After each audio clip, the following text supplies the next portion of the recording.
Okay, in this tutorial we're going to be taking a look at setting up an oven model to lay over onto your profile plot with the lengths of each zone in your machine and also the temperature set points.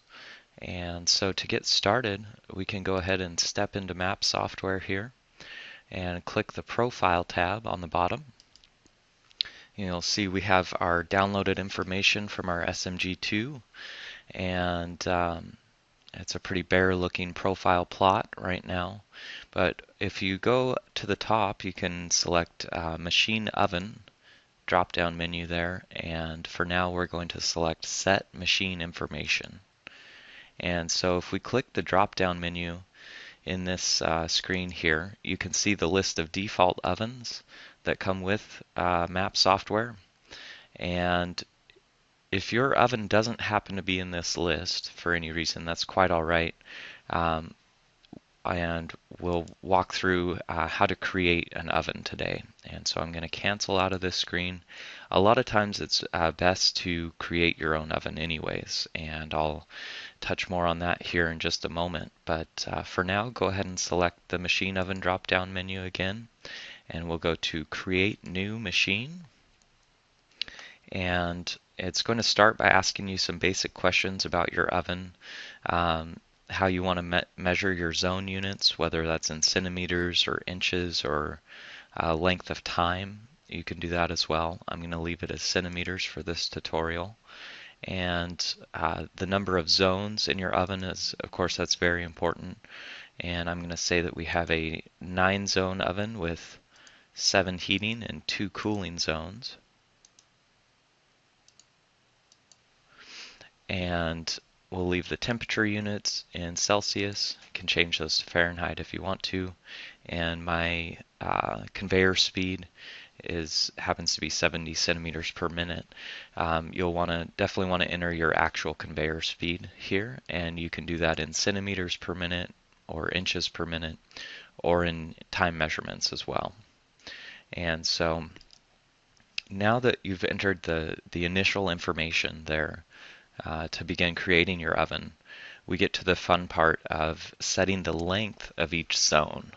And the best way to determine the actual length of each zone in your oven is to physically measure it with a tape measure, to go out to it when it's off and take a tape measure across the full length of the oven.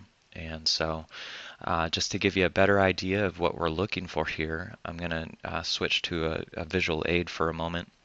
And you'll want to start the tape measure at the beginning of zone 1 and lay it throughout the entire oven and to the end of the last zone. And the reason this is important, and you've probably already noticed that you have spaces between your oven zones, and we do need to account for those as well.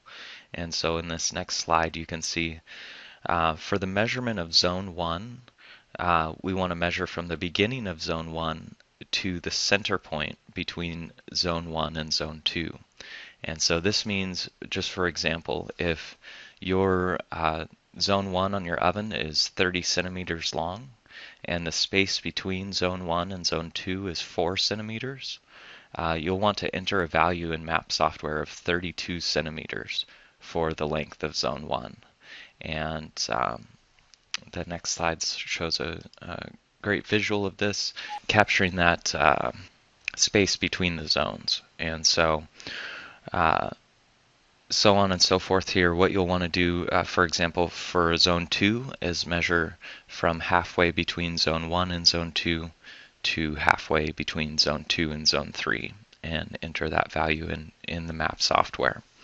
And so jumping back into Map here, I'm just going to begin entering the lengths in centimeters for each zone that I have written down here.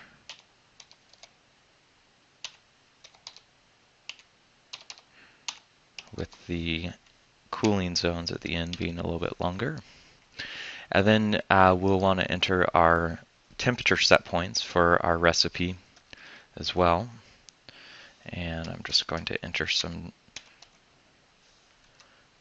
standard figures here for the temperature. This is Celsius. And another really cool thing that you can do in this menu is customize it to your liking. You can name each zone differently if you want to distinguish them, aside from just zone 1, zone 2, etc. And I'll show you what I'm talking about here. Let's say, for example, we want to make clear to everybody that these are cooling zones at the end. I'm going to rename these cooling 1, and we'll do cooling 2 to give them a custom name. And you can also actually change the color, how they're displayed on the profile plot, by clicking the color palette next to the zone. And you can really come up with a color scheme if you want to, just to kind of show that it's getting warmer as it progresses through the oven.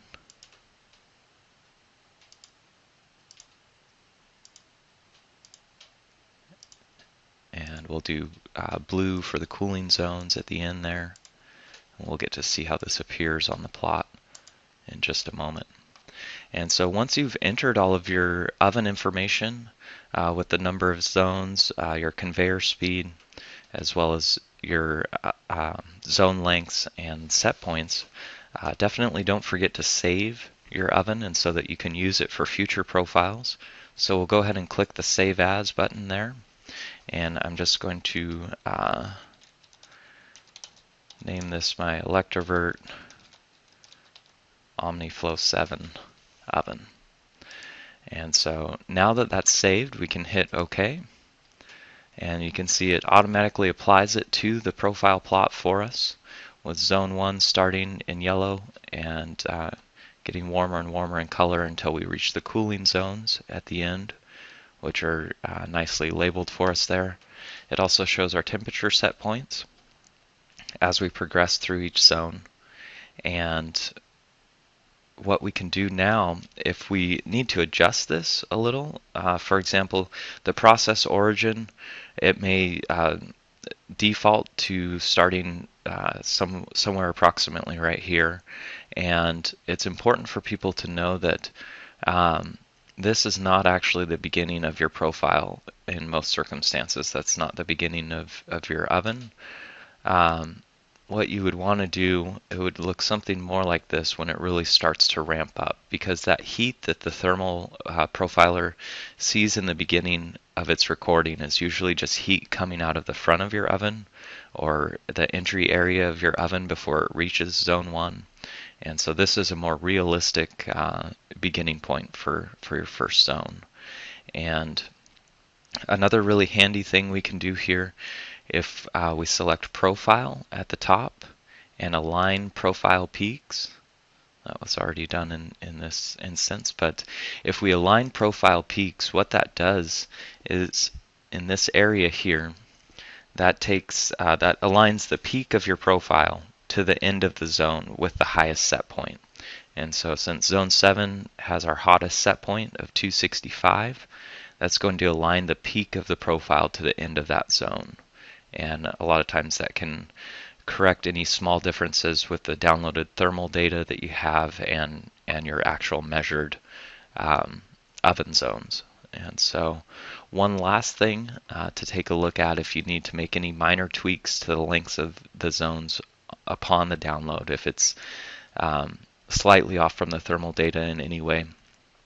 Another thing that you can do is click on the profile,